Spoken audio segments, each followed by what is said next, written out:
Please मौलाना कादरी। देखिए madam, Shahzad साहब काफ़ी देर पहले मुझसे मेरे पहनावे पर बात किए थे, तो मैं ये शहजाद साहब को कहना चाहूँगा कि मैं क्या पहनूंगा, मैं क्या खाऊंगा, मैं क्या पीऊंगा, मौलाना कादरी, इसकी मैंने इजाज़त मेरे संविधान ने मुझे दी है। मुझे शहजाद भाई से पूछने की ज़रूरत वापस नहीं है। वहीं लौट कर गए सर। जी नहीं, मुझे बोलना तो पड़ेगा ना मैडम।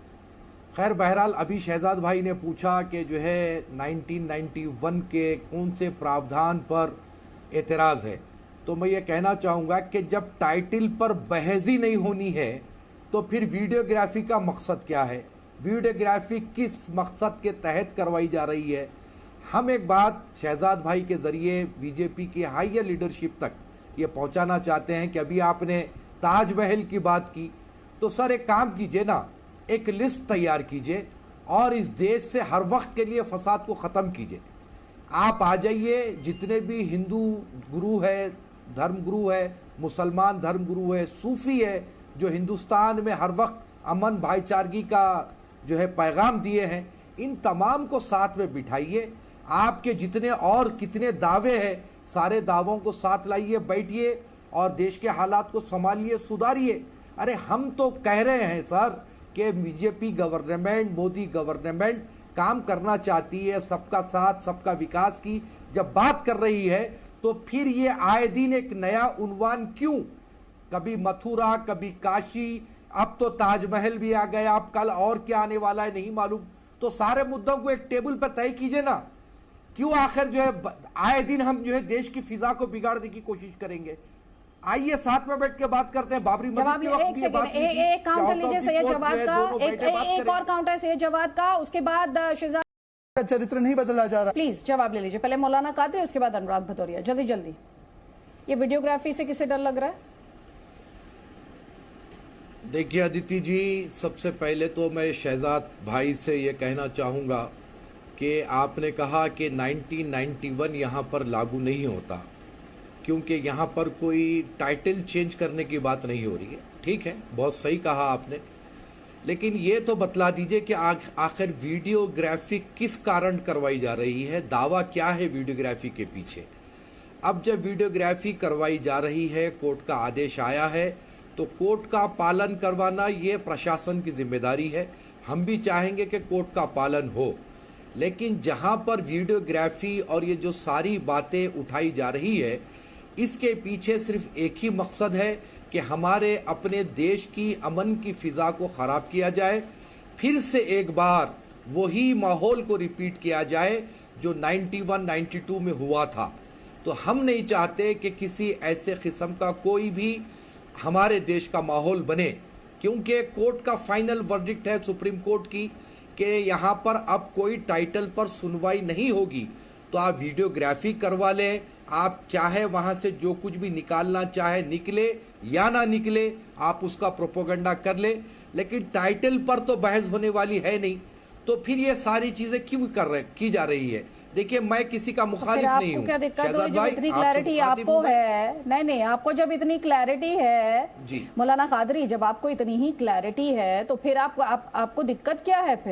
फिर आपको दिक्कत क्या है? और क्यों वीडियोग्राफी कराई जा रही है, क्यों सर्वे कराया जा रहा है? सवाल का जवाब तो शहजाद पूनावाला ने दिया, लेकिन बार बार आप और ठीक है, जवाब ले लीजिए प्लीज। देखिए शहजाद भाई, मैं आपको शुरुआत में बात कह चुका हूं कि मैं किसी का मुखालिफ नहीं हूं। योगी जी ने जो लाउड स्पीकर पर काम अंजाम दिया यूपी में, मैंने उसकी भरपूर तायद की और महाराष्ट्र गवर्नमेंट को भी ये करना चाहिए, मैंने ऐसे कहा, क्योंकि वहाँ पर मंदिर मस्जिद दोनों के साथ एक ही कानून रखा गया। अब रहा साहब ज्ञान व्यापी मस्जिद की जो बात की जा रही है, अभी आपने जो अल्फाज इस्तेमाल किए कि विवादित ढांचा, शहजाद भाई इस किस्म की हम बात ख़तई तौर पे नहीं करना चाहिए जिससे कि विवाद बढ़े। आपको कोई हक नहीं पहुंचता कि आप उसको विवादित ढांचा कहे, क्योंकि वहाँ पर नमाज हो रही है, बरसा बरस से नमाज हो रही है। हिंदू पक्ष का दावा अपनी जगह है, मैं उसको जो है चैलेंज नहीं करना चाहता हूँ, क्योंकि जो भी है कोर्ट ने आदेश दे दिया है और सुप्रीम कोर्ट के आदेश के बाद अब टाइटल बदलने का सवाल ही पैदा नहीं होता, ये बात तय है।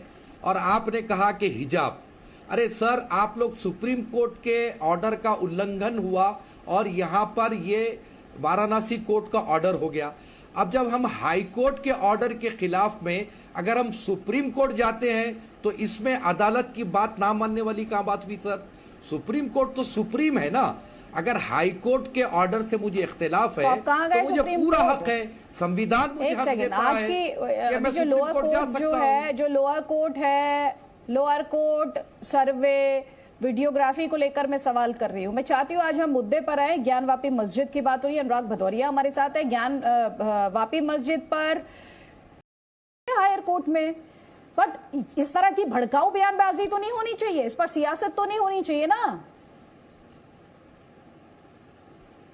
देखिए अदिति जी, आप असद साहब के बयान को जो भड़काऊ कह रही हैं, आप कोर्ट ऑर्डर की बात कर रहे हैं ना मुझसे, बताइए। ना सुनिए अदिति जी, कोर्ट का ऑर्डर तो सिर्फ वीडियोग्राफी का है और उसमें भी जो है लिमिट्स बता दी गई, कहाँ तक के जाएंगे कहाँ तक के नहीं जाएंगे। ठीक है, रहा सवाल के अब जो कल से बवाल मचा हुआ है कि ओवैसी साहब के बयान पर, तो मैं उस पर यह कहना चाहता हूं कि हमारे अपने देश के पास्ट को अगर आप देखेंगे तो जिस तरीके से मंदिर मस्जिद के विवाद पर कितनी कत्ल हुए, कितने गारतगिरी हुई, कितने परिवार तबाह हुए, ना ये बात आपसे छुपी हुई है ना मुझसे छुपी हुई है। बाबरी मस्जिद का फैसला एक ज़माने के बाद सॉर्ट आउट हुआ और उस पर मुसलमानों ने सुप्रीम कोर्ट का आदर करते हुए फैसले को माना। और वो फैसले पर टिप्पणी हम नहीं करेंगे कि किस बुनियाद पर दिया गया। तो ओवैसी साहब जो कह रहे हैं वो ये कि आप एक नया मसले को छेड़कर बैठे हैं, जबकि सुप्रीम कोर्ट की फाइनल वर्डिक्ट है कि टाइटल पर बहस नहीं होगी। जब टाइटल पर बहस ही नहीं होगी तो वीडियोग्राफी करवाने से क्या मैं आपसे सवाल क्या पूछ रहा हूं, आप चले कहां गए सर? आप चले कहां गए? आपने खुद ये कहा कि कोर्ट ने कहा कि वीडियोग्राफी होगी, कहां तक होगी, हो गया। तो फिर उसमें ये कहां से गुंजाइश रह गई थी कि मुसलमानों के खिलाफ हिंसा हो पाए? उसमें ये गुंजाइश कहां से रह गई थी कि मुसलमानों के खिलाफ ब्लडशेड का रास्ता खुलता हो? आपको हम ये कहां गुंजाइश रह गई थी? आपने तो खुद ही ये बात कही ना हर बात। अरे हर बात को आप कोर्ट से मत जोड़िए। कोर्ट के ऑर्डर के बाद क्या हालात पैदा होंगे उस पर भी नजर कीजिए। किस तरीके से सांप्रदायिकता फैलाई जाएगी उसको भी देखिए। अरे 2 दिन जब वहां पर कोर्ट की वीडियोग्राफी हुई तो आपने देखा ना। एक सेकेंड, आप संविधान की बात करते हैं ना सर? आप संविधान की बात करते हैं, अदालतें कहां से चलती हैं, उनका मैंडेट कहां से आता है? हाँ, तो फिर तो कोर्ट का ऑर्डर मानने से हिंसा भड़कने लगती है। कोर्ट का ऑर्डर अगर आ जाए तो उसे हिंसा भड़कने लगती है। आप उसे ये कहना चाह रहे हैं? ऑर्डर के ऊपर लोअर कोर्ट ऑर्डर दे सकता है ना, सुप्रीम कोर्ट के ऑर्डर को जो नेग्लेक्ट करते हुए निचला कोर्ट ऑर्डर दे सकता है। यह बात सही है हमारे संविधान में। सर, आप क्या साबित करना चाह रहे हैं? मैं आपसे क्या सवाल पूछ रही हूं? आप कह रहे हैं माहौल खराब होने की बात। मैं तो अदालतों को लेकर सवाल ही नहीं पूछ रही। मैं तो अदालतों को लेकर भरोसे की बात कर रही हूं। मैं तो अदालतों को लेकर नियमों की बात कर रही हूं। मैं तो अदालतों को लेकर यकीन की बात कर रही हूं। मैं तो अदालत को लेकर उन जो संविधान में यकीन का दावा करते हैं, अब वो जब ये कहते हैं, अभी आप ही खुद कह रहे थे ना सर कि आपको नहीं पता कोर्ट के ऑर्डर के बाद जो माहौल बनेगा, क्या माहौल बनेगा सर? इस देश में कॉन्स्टिट्यूशन सबसे ऊपर है। मुझे भी मानना है, आपको भी मानना है, निगत अब्बास को भी मानना है, शहजाद पूनावाला को भी मानना है, सबको मानना है। सुनिए अदिति जी, सुनिए। कल आपने खुद ग्राउंड जीरो और किसी को आपत्ति है, किसी को दिक्कत है तो जाइए ना हायर कोर्ट में। हाँ जाएंगे, जरूर जाएंगे, बिल्कुल जाएंगे। कल 9 तो तारीख का जो है फैसला आप अगर टेंशन की बात कर रहे हैं तो जो सियासत ने टेंशन भड़काने की कोशिश की है, टेंशन क्रिएट करने की कोशिश की है, लोगों को एक्सप्लेन करने की बजाय उन्हें गलत राह पर ले जाने की कोशिश की है, ये काम सियासत ने किया है। ये काम सियासत ने किया है सर, ये काम सियासत ने किया है। शहजाद पूनावाला, उसके बाद निगत अब्बास। सुनिए प्लीज, ये आप जिस तरह की बातें कर रहे हैं, जिस तरह की आप बातें कर रहे हैं मौलाना कादरी, टेंशन तो उस दिन क्रिएट हुआ जिस दिन ये अपील दायर की गई। इससे कोई अदिति जी, आपने क्योंकि मुझे मौका दिया है।